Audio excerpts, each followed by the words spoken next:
Welcome back. Welcome into another week in the OUA. Wade Zanketta, Connor O'Neill here on behalf of Canadian Football Perspective and All Canadian.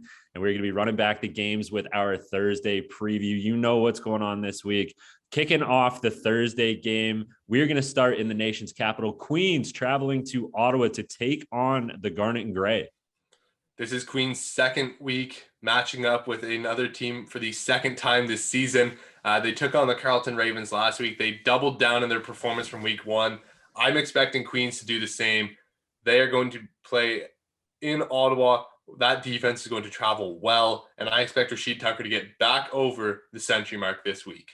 It's the old adage, defense and run games travel. I think that's what we're going to see in this one. On the other side of the ball for the GGs, they are going to need to shut down Rashid Tucker. It's been an issue this year for every team, not just the GGs.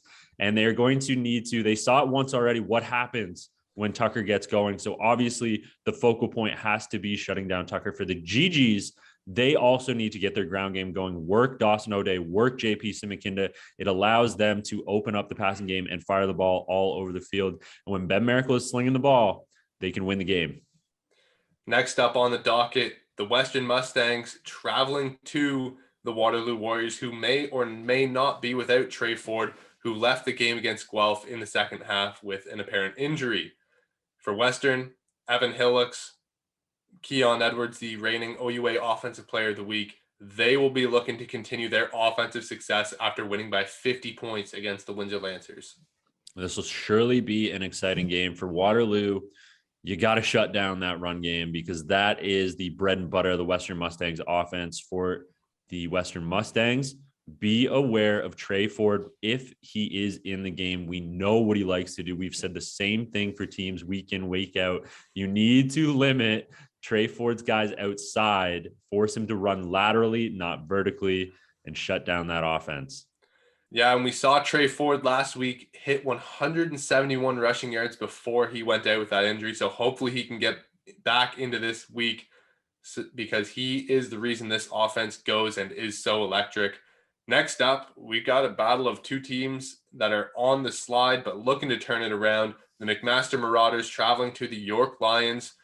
For York, more special teams issues plagued them last week against Toronto in the Argo Cup. They saw a kick get blocked. They saw another one get the punter tackled in the backfield deep in their own end, costing them some points in the game. For McMaster, the turnovers have been an issue once again. They certainly have. And, we see what happens when McMaster plays turnover-free football. DeWitt can throw the ball all over the field and they win games. And, McMaster coming off a loss that surely you don't want any loss, but McMaster is going to be feeling this one. We saw what happened when they came off a loss going back into the next week, and we will see if this one happens again here. I fully expect it to, but they need to be aware of the York run game because it has been great. And Noah Craney has been turning it on in his last few games as well. Yeah, 128 rush yards from the lead back in York. But once again, the special teams errors will need to stop.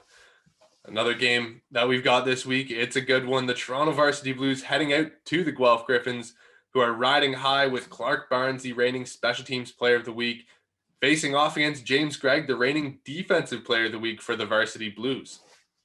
Surely going to be a good game. Clark Barnes could have won player of the week based on the cleats alone. I love my Jordan cleats. It was awesome to see, but it's going to be a great game. I mean, Toronto has a high octane, high energy offense. The Guelph Gryphons have the same thing, but on the defensive side of the ball. This is going to be one of those classic offense versus defense games. And who is going to make that one more play than the other side of the football? And we saw the Toronto offense try to strike a lot of deep balls last week against York. Those just fell out of reach and incomplete. Don't expect that to always be the scenario. With the deep ball, it can hit in an instant. And with Clay Sequeira slinging the rock around and the receivers like Will Corby, Nolan Lovegrove on the receiving end of it, you always have a good chance. So this one will be a highly contested match, just like the last game of the week that we're going to be talking about. Yeah, the Windsor Lancers are going to be taking on the Laurier Golden Hawks. Fortunately for Laurier. They don't have to travel all the way to the end of the highway. They can stay right at home, force Windsor to travel in this one. Laurier coming off a statement win over the McMaster Marauders. Laurier's defense just kind of squeezed the life out of Dweck and company, and that was amazing to see. We saw them do it against Western as well, and I think that's going to be the recipe to a win here for Laurier once again, is kind of just use your defense to kind of just python the life out of a team and then hit it hard downfield with the utility man in Cavante Bailey and the rest of the surrounding weapons. Connor Caracello back under center again this week for the Golden Hawks, and I'm very excited to see that for them.